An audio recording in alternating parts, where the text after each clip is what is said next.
Welcome to Comedy Wham Presents. I'm Lara Smith. ComedyWham.com is your place to go for all Austin comedy. Comedy Wham Presents is how we bring you glimpses into the lives and careers of comedians in and around Austin. This week I'm joined by Raul Sanchez. Raul has performed in festivals such as Moon Tower, Boston Comedy Festival, and Montreal's Just for Laughs Festival, and has won both Funniest Comic in South Texas and Funniest Comic in Texas. I was so glad to get to talk to him before he makes his next move off to Los Angeles. And now, Comedy Wham presents Raul Sanchez. Welcome to Comedy Wham. I'm sitting down today with Raul Sanchez. Hello. Thank you for joining us. Oh, I'm very glad to do it. Awesome. So we're going to take some time, get to know you, and find out what makes you tick. Oh, that's cool. I like that. So tell me, all right, so we'll start way back, and then we'll work our way forward. Where are you originally from? I was born in Mexico. Oh, okay. I was born in a little town called Anahuac. Uh-huh. It's about maybe an hour or so, hour and a half from the U.S.-Mexico border. Mm-hmm. On the Mexico side, obviously. Anahuac? Anahuac. That's not like, is it like A-N-A-H-U-A? That's yes, I believe they pronounce it Anuak. Yeah. In Anahuac or something like that. Yeah, I remember. Yeah, there's a Texas town near Houston. Oh, I could have sworn that I saw that somewhere, but I was I didn't know if I just made it up or I had thought. No, in fact, in Texas history, I got made fun of. I was reading that they call on you to read, and I had never seen the word before, despite living probably 80 miles from it. Yeah. And I was like, Anna Hewick? I was like in sixth grade. I didn't know, and they were like, she's never been to another little tiny town. Sorry. Yeah. So okay, so you were born there, and I was born in a house, by the way. Oh, really? Yeah. Okay. I think there was a lady that would. There wasn't like a hospital. I think it was just a lady that knew what the hell she was doing. Okay. Sort of like a midwife or something like that. Mm-hmm. And how were you? Are you the oldest? Do you have siblings? I am the oldest, and I have one younger sister, and she's 4 years younger than me. Okay. Mm-hmm. So are all of your family here now? Yep. Okay. My immediate family, yeah. And so when did you come to the U.S.? I think it was in 1991. I think I was 7 years old or something like that. Okay. Yeah, I think it was 1991. Do you remember coming? Yeah, I remember. I don't remember a lot of the details, but I do remember the main ones. Like when we were getting close to the border. It was this older couple that was related to us in a distant way somehow, and they were supposed to take me and my sister. My mom and my dad had already crossed at different times, and we were getting taken separately.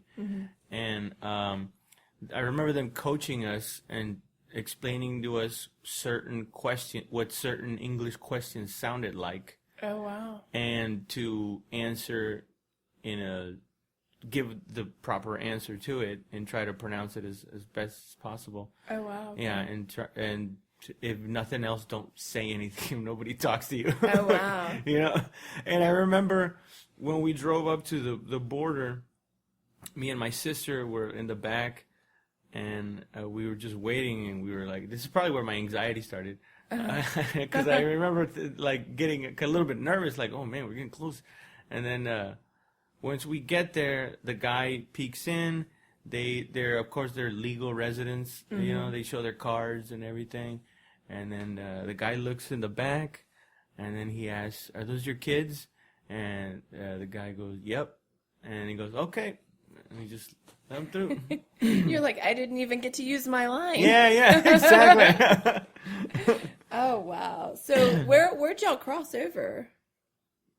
Laredo, Texas. Okay. Mm-hmm. So from Nuevo Laredo over. From Nuevo Laredo to, because Nuevo Laredo, I think, yeah, it's like an hour from Anahuac, and I think we even had a family member living in Nuevo Laredo at that time. Okay. Yeah. We probably stayed with them, too. So where did you end up living? We lived in Laredo for like 2 years, maybe. Uh-huh. And then we moved to San Antonio. Mm-hmm. Actually, I think it was more like 3 years.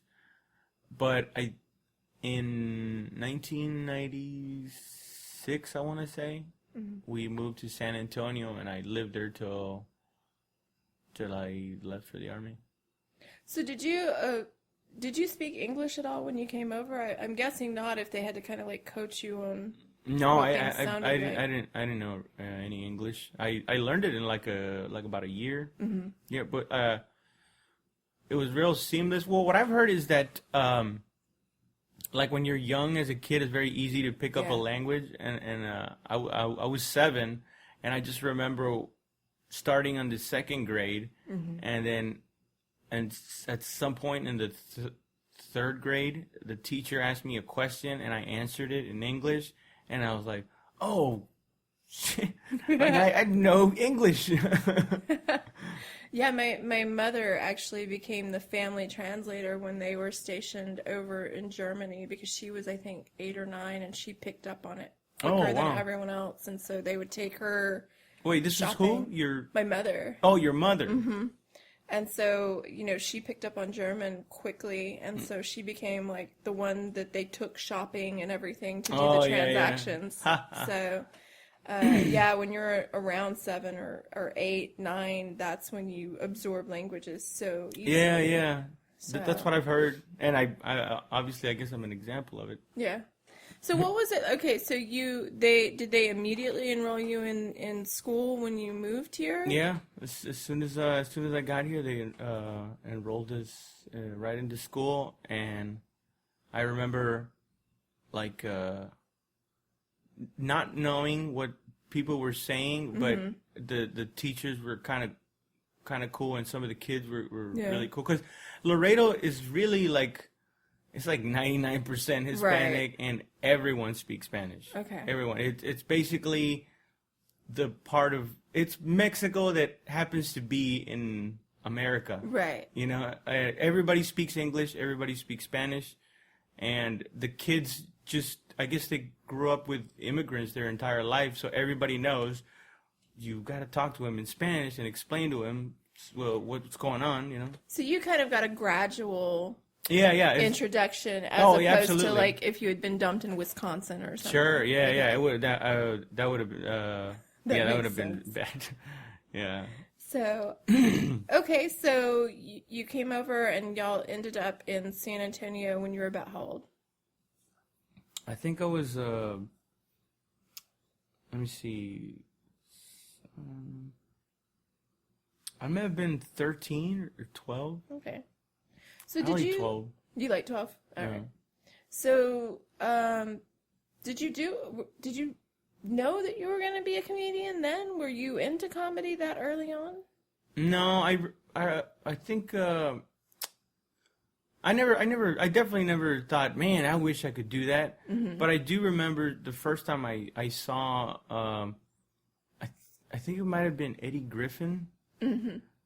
And one of my cousins had HBO, and I remember he was flipping through the channels, and he stops it there, and he puts the remote down, and then he picks it up again because he kind of doesn't really get what that's supposed to be funny. But I remember stopping and going, no, leave it there.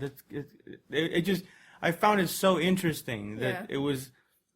Because I had no idea what stand-up even was. I didn't know that there was a thing that you just get in front of people and you try to make them laugh. Right. But I remember finding it very interesting and funny. But I never really thought at that time, I should try to do that. Or I should be that, Right. So, okay. So let's fast forward to... high school. Were you kind of a prankster or anything in high school, or were you a storyteller, or? No, I didn't. I really talk a lot. Okay. But I started not started noticing. I noticed now that I had this weird double personality, because in some classes I wouldn't say anything to anyone because I'm just introverted that way. Mm-hmm. But there was other classes where for no reason I would just chime in with funny things, and if the teacher let me and if I got comfortable, I would try to say funny things to make her laugh. But there was other, and I remember one girl actually calling me out on it and going like, I forgot what she said, like you're such a weirdo or something like that. It goes in that other class that we have, you look like you never even she said a Mexican saying, but it was like you don't break a plate, you know. And over here you're just crazy. And I do remember that class was the first time I ever felt what it was like to be in front of a lot of people and have them burst laughing. I remember feeling it like in my head. I know it didn't happen, but the way I remember the feeling, it's like I almost felt air like push me back a little bit. You know, I know that's more like an emotional connection that I made somehow. Right. But it felt like that, and I was like, how did I do that? But I never even tried to explore it. I just like, wow, that was a weird thing that I did. It was really cool. Oh, well, back to life, you know. So just kind of an initial awareness, maybe. Yeah, I get, well, maybe not even awareness, just kind of like a knowledge of it. Yeah. You know. Do you ever figure out what the difference was between, like, the two environments or whatever it was that made you loosen up in one class versus another? I think it may have been the teacher's energy. Yeah.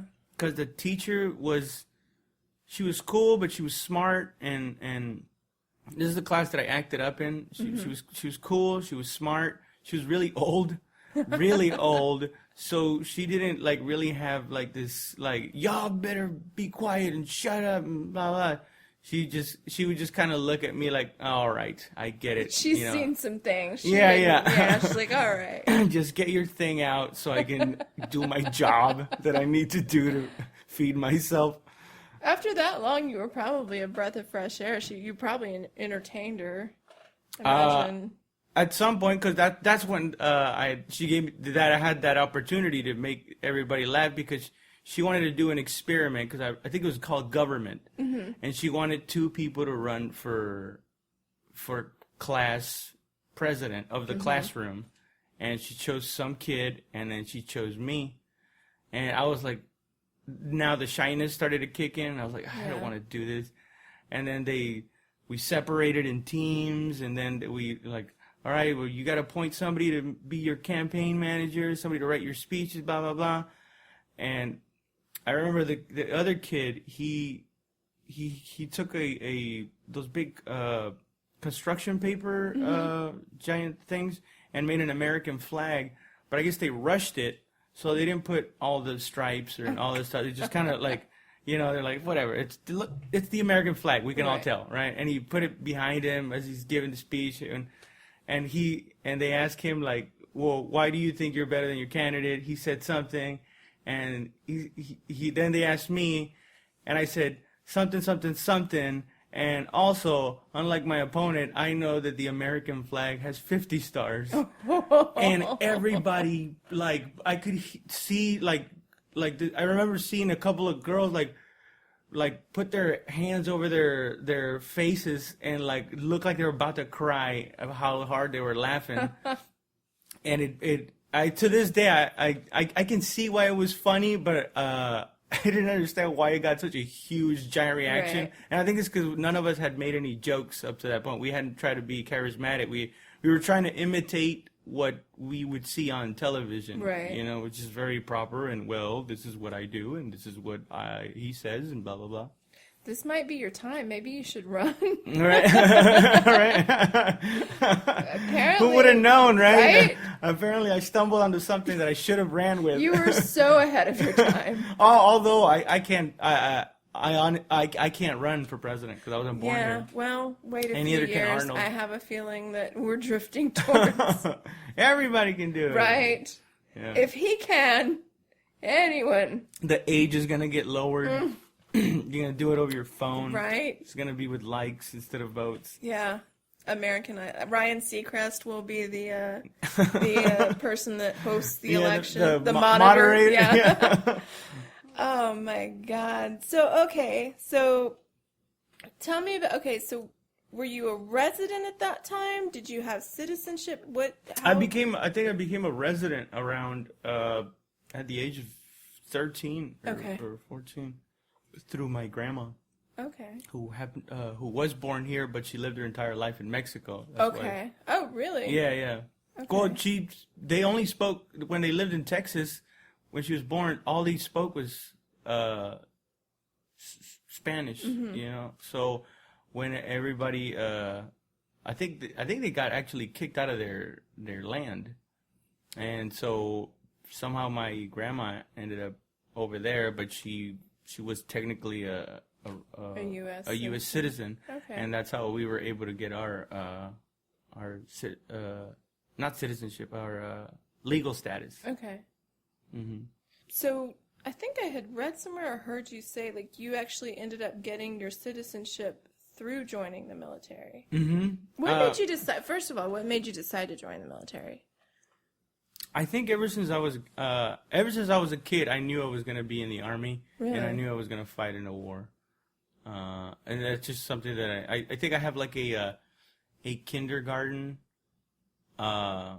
I was in kindergarten in Mexico. Picture, and it's a class picture, and I'm trying to do a little salute. Oh wow! Because I wanted to be a soldier.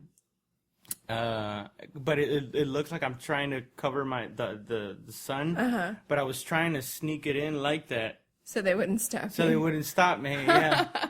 But I remember thinking that. I was like, I want to. I need to salute because I'm a soldier. You know? Oh, my God. That early? Yeah. Wow. Yeah, that I knew way early in advance. Okay. So nobody had to recruit you. You were... No, I was going to join regardless. All right. Irregardless. So when did you... Were you 18 when you joined? Did you go straight out of high school? Yeah, straight out of high school I was 18. Okay. And you joined the Army, correct? Mm-hmm. I joined the Army. I was airborne infantry. Oh, wow. Mm-hmm. You jumped out of planes. Yeah. Perfectly good planes, as my grandfather would have said. Yeah. That was the that was a joke at the recruiting station. Mm-hmm. You know, why would you want to do that? It's a perfectly good airplane. What was that like?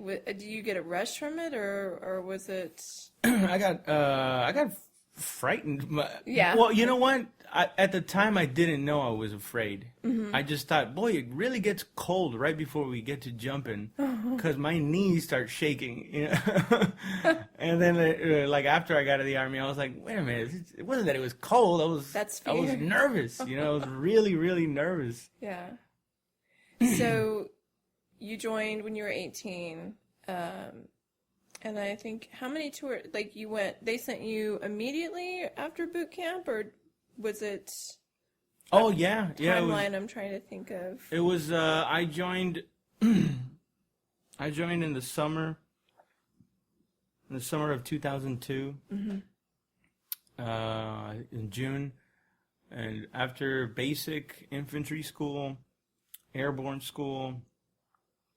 And a week-long vacation, I guess, to go see home. I think I was in my unit by November, and we were in Afghanistan by January. So 2002, did you feel like an additional, I know shortly after 9/11 there was the whole, everybody kind of felt like if I hadn't have been, of a certain age and stuff, I think I would have, on that day, I would have been like, okay, sign me up. But I definitely, I remember the morning where the teacher roll the TV in. Mm-hmm. You know, they just have the TV on this roller. On the AV carts. Yeah, yeah, exactly. And he just pushed it in, and he was like, basically like, hey, this is what's happening right now, man. And I remember thinking then, going like, this is it. It's happening. Just like I knew it was gonna happen. I'm gonna join the army, and a war is gonna start right as I'm about to join it. I'm definitely going in. Wow. I can't imagine that feeling. I was out of school, well out of school by the time September 11th happened. Yeah. So I can't imagine seeing it and being in that point in my life. Yeah. It was kind of it's kind of like it felt like a movie, you know. It's like, this is happening right as I'm about to graduate. I know I'm going to join the army. Any thought of doing anything other than combat infantry is out now. Yeah. Because I know we're definitely going to go to war. So what was the military like for you? Did it feel like a natural fit, or? It was weird. It was like I knew how to follow orders, and I knew how to get along with people. Mm-hmm. But there was something after the second deployment where I started going, this is so hard. Right. Like, it's so hard, like, physically and mentally. And we still hadn't even done our last and what eventually ended up being our toughest deployment. So when I was done with that one, I was like, I'm out. Like, I'm done. Because I actually thought that I was going to stay in for 20 years. That had been the plan when I joined the army. I was like, I'm going to be a lifer. I'm going to be in for 20 years, probably retire at 38, you know. Mm-hmm. But I was so just done, like, mentally and physically. After my 4 years, I was like, man, I'm not realistic, man. I'm going to get out. I don't even know what I'm going to do, but right. I'm definitely going to, I definitely can't do this anymore. It's too much. So what did you do? When I got out? Did you do 2 or 3 tours? Because I think I had read that you did 3. I went once to Afghanistan and twice to Iraq. Okay, so after your second tour in Iraq, that's when you were like, that's it. No, it's after the third one. Okay, gotcha. So that was the toughest one and the hardest one. Okay. Well, so you come back, you get out of the military. Were you already dabbling in comedy yet, or was this something that you did after? No. I hadn't even given it a thought. So how did you get into comedy? Well, when I finally got out, I think I tried all this stuff, like meeting different friends, going to school, going to clubs, and then like finding out, I don't really like dancing, and I don't like this music. Right. And eventually, I think in it's like 2000. Well, when I started was in 2010. So that's when I went to go see a friend of mine, an old army buddy that I've been deployed with in California. He's been living in California for a while now, and I went to go see him, and he gave me my first hit of weed, and gave me psilocybin extract. Oh wow! Yeah, and I remember I was having like the most spiritual, beautiful experience, and then I freaked out, and like I kept saying I worry too much, and I have this weird like up and down roller coaster thing. And I remember the 2 months after that were like really hard because I would get super depressed. I would get mad about. Because I grew up very religious. I grew up Pentecostal Christian, and all this stuff started like I felt like all of it, all this stuff that I've ever believed in has been bullshit. You know, like the God that I worship wasn't real. The reason why we we fought in Iraq wasn't real. Everything that I've ever loved has never been, has been a lie. So what else is there to this world is probably a lie too. Right. So I started freaking out and having panic attacks and crying, just driving around. I would just drive around. And one time I saw the Laugh Out Loud marquee, which is the comedy club in San Antonio. Mm-hmm. And I was like, fuck, maybe I should just go there. I mean, they'll laugh out loud. It's probably could make you laugh in a comedy club, you know? So I go there, and it happened to be open mic night. And it just felt like the most beautiful fucking place I'd ever seen in my life. Like, I walked in, and it reminded me of the old Pentecostal revival youth rallies. Yeah. Where everybody's like laughing and yelling and their hands are in the air and blah, God, Jesus. But this was different. People weren't raising their hands or clapping. They were laughing really hard, sometimes clapping. And then guys would suck and they were terrible. And there was guys that were pretty good. And you're like, wow, I wonder if this guy's going to be on TV one day, or maybe if he is now, or this is a whole thing. I just thought people just got famous. And I didn't know there was like a 10, 20-year process sometimes. Right. So, and this is how it starts. And I remember I stood there and I watched the entire show until they let out. And I went home and I just started writing. And I was like, I'm going up next week. Oh, wow. Yeah. And I went and I never stopped going till I moved 3 or 4 years later to Austin. So what was your first open mic like?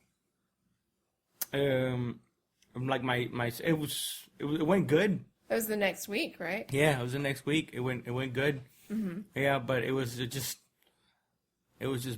ball humor. Yeah. Okay. You know, like just dumb, like anything to get a laugh.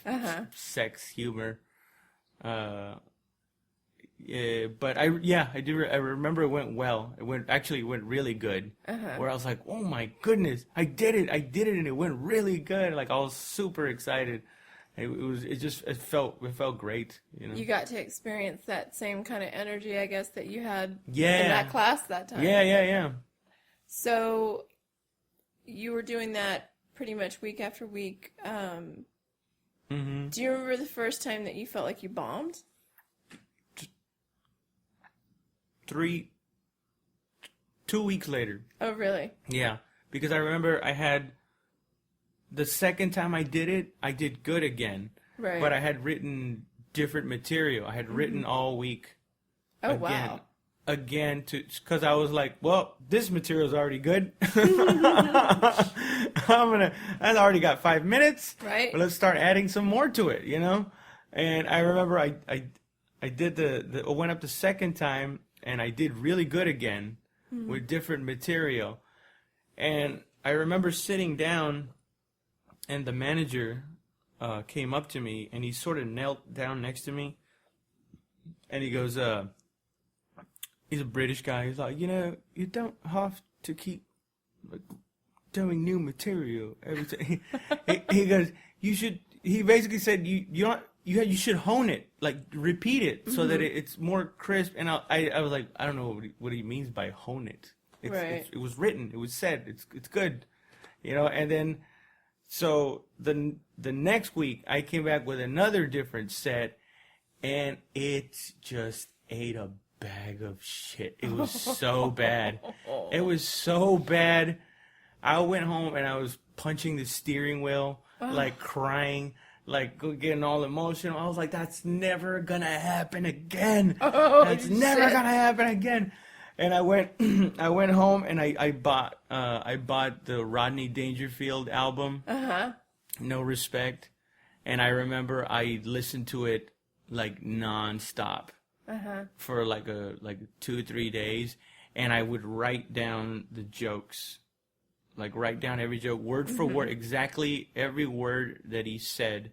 And if he made an influx on his voice, I would change the shape of the word. Okay. And I would try to sit there and think, there's gotta be a scientific reason why this is funny.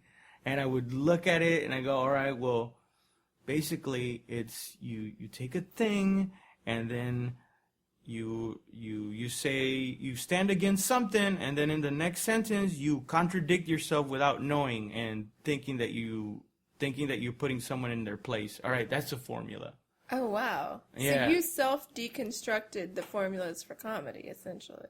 Yeah, like you kind of broke down what a lot of people would teach in workshops and things like that on your own. Yeah. Well, yeah, I guess, I mean, because at the end of the day, there's some people that I've seen, I don't know why that's funny. Right. I just think it's hilarious. Right. You know, I know it's hilarious. It's making me laugh, but I don't know if I could sit down and try to, you know, I mean, at the end of the day, it shows because some of my comedy is not formulaic, but if I sit down, I can pick it apart and put all the pieces, take all the pieces and put them separately, and then put them back together and show you which piece is which. Right. You know.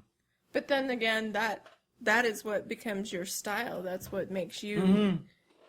Well, unique. it also frees you to explore other avenues of doing it.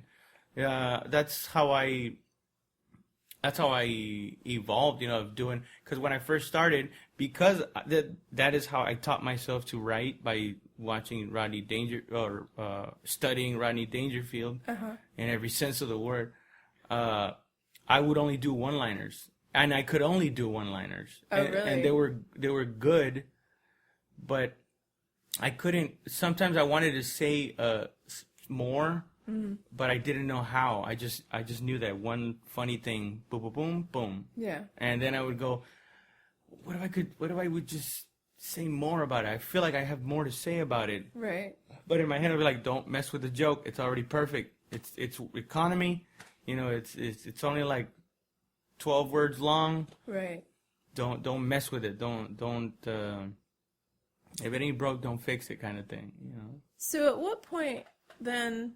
Okay, so we've talked about you bombing. We talked about you breaking things down.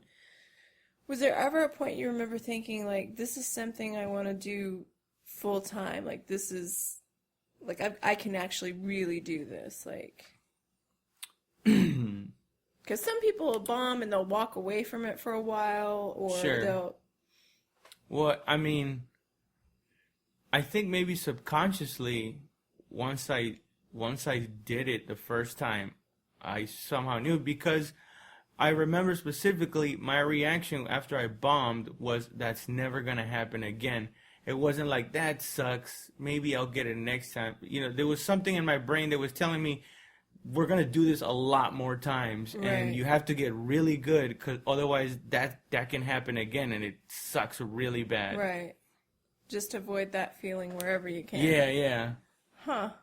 So you ended up, so you said you started in 2010? 2010, yeah. Okay. And you, by 2012, you won Funniest Comic in South Texas. Yeah. And then the next year, you won Funniest Comic in Texas, right? Yeah. So what, were you just hitting open mics left and right? What was your...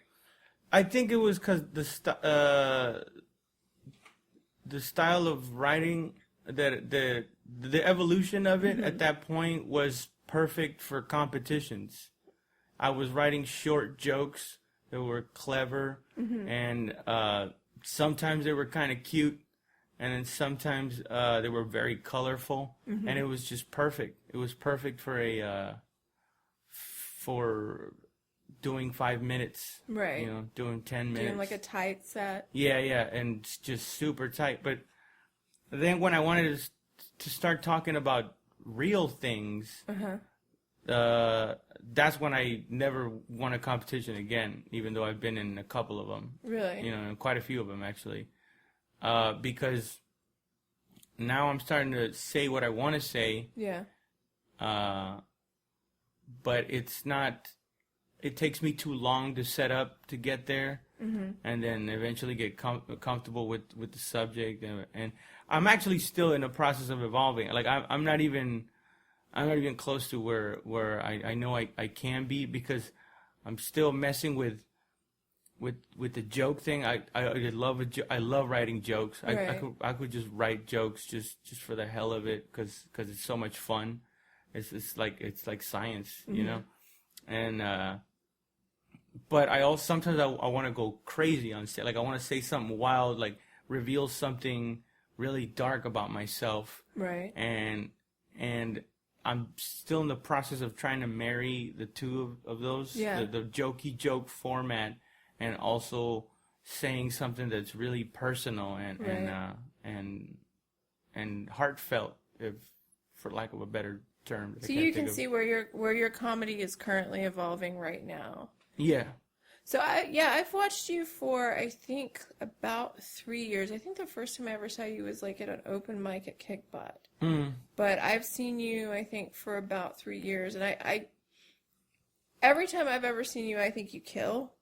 I think maybe I'm biased, but I like the way sometimes that you will take like a simple subject that I've heard talked about. I'm not going to give any of your bits away, and I hate doing things like that, so I won't. No, but, that's cool. Like the thing that you talk about bullying and the backpack story. Oh, that's yeah, all I'm gonna say. Yeah.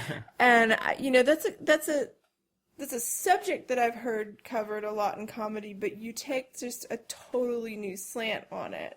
Sure. And it just, your comedy makes me think, and that's why I've just been like, so when you say you're starting to marry these subjects together, I'm like, I can't fucking wait. Yeah. I want to see what's coming next. Yeah. So what is next for you? You're actually doing a headlining set at CAP this week. What else have you been doing? No, I mean I've seen you all over the place, but I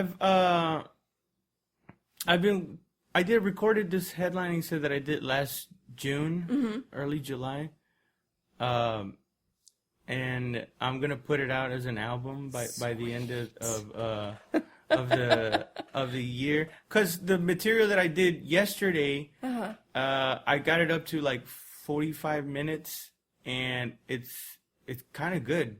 Like I like it for it's been less than a year. You say it's kind of good. I bet I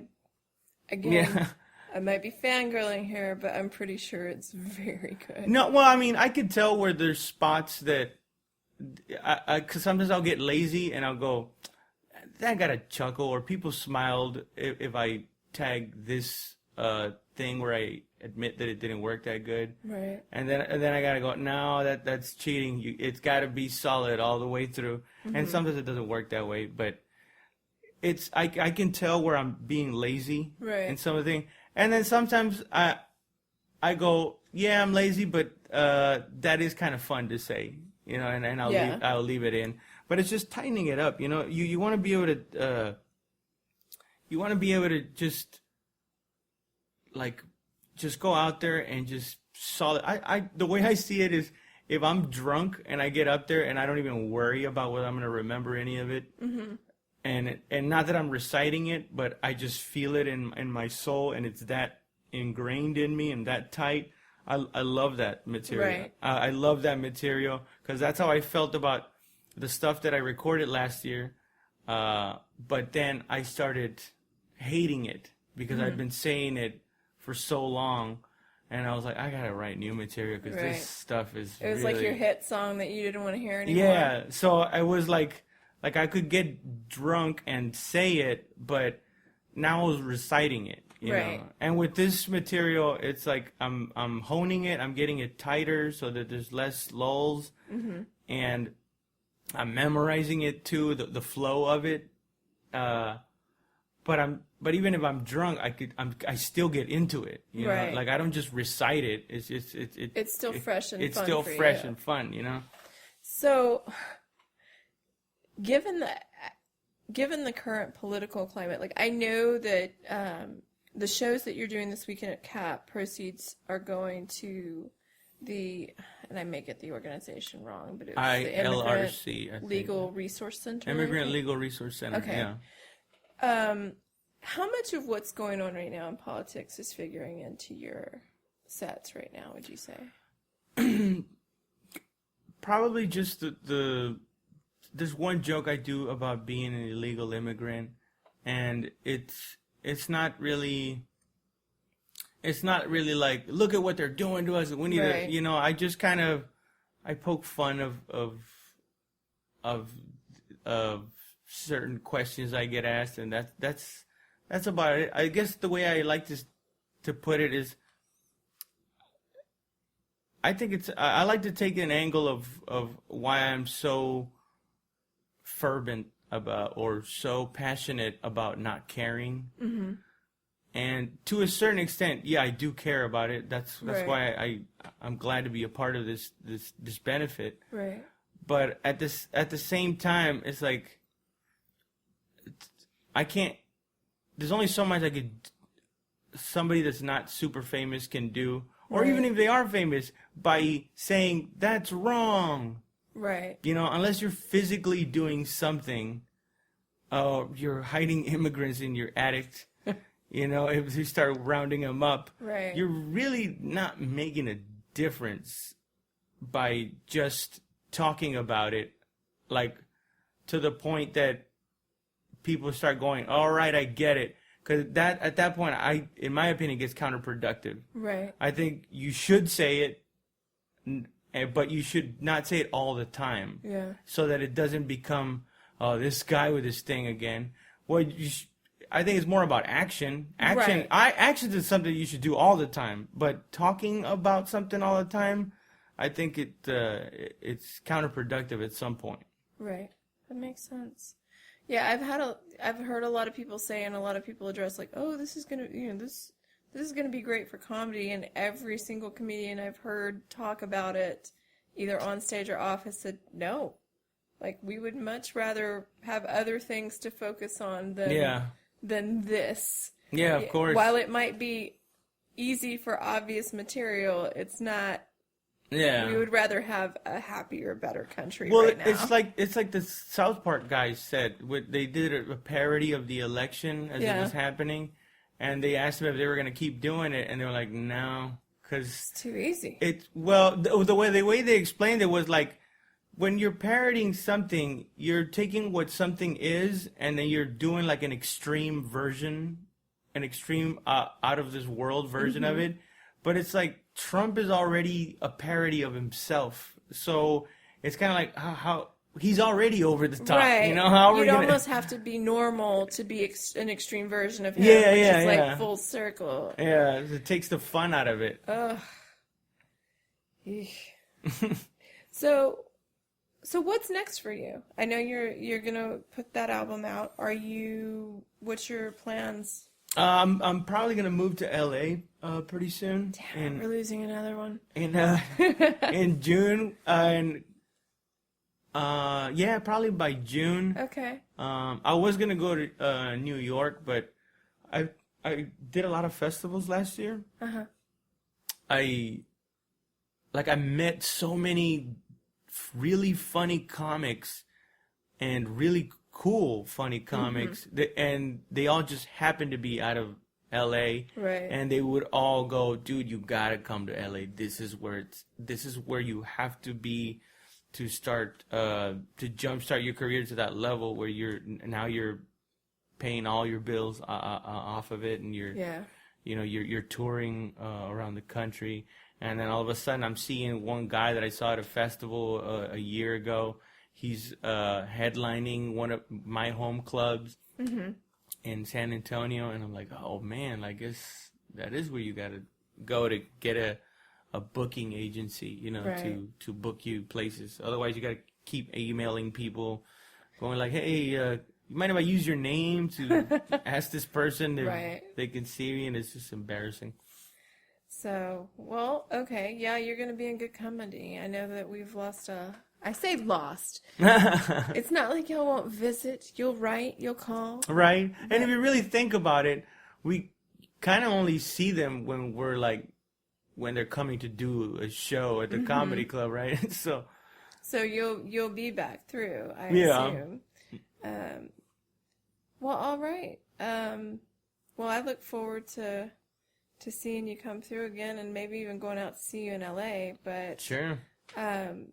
I appreciate you sitting down with us. I'm actually going to see you tomorrow night. Oh, that's cool. That's awesome. So I cannot wait to see what new stuff you're doing. It's probably been a couple months since I've seen you. Mm-hmm. But I'm stoked. So I appreciate you sitting down with us. Promotion-wise, how can people follow you? I'm on Twitter, at generic Raul. Okay. Every once in a while, I'll post a little dumb thing and try to be funny. But that's about it for right now. I just, I'm actually thinking about doing a website where it's gonna have dates and stuff like that. But you totally should. I first gotta have dates. So, Something tells me the moment you get into LA, you will have all of that. Sure, yeah. And so. But for right now, it's just at generic Raul. Okay. And that's probably when I'll announce it, and on Facebook that I got the album coming out. Excellent. We'll promote the hell out of it when you do. Cool. We are at Comedy Wham on Twitter. You can follow us on Facebook as well. And we are at comedywham.com all the time. Raul, thanks for joining us. Oh, thank you so much for having me. Sweet. Awesome.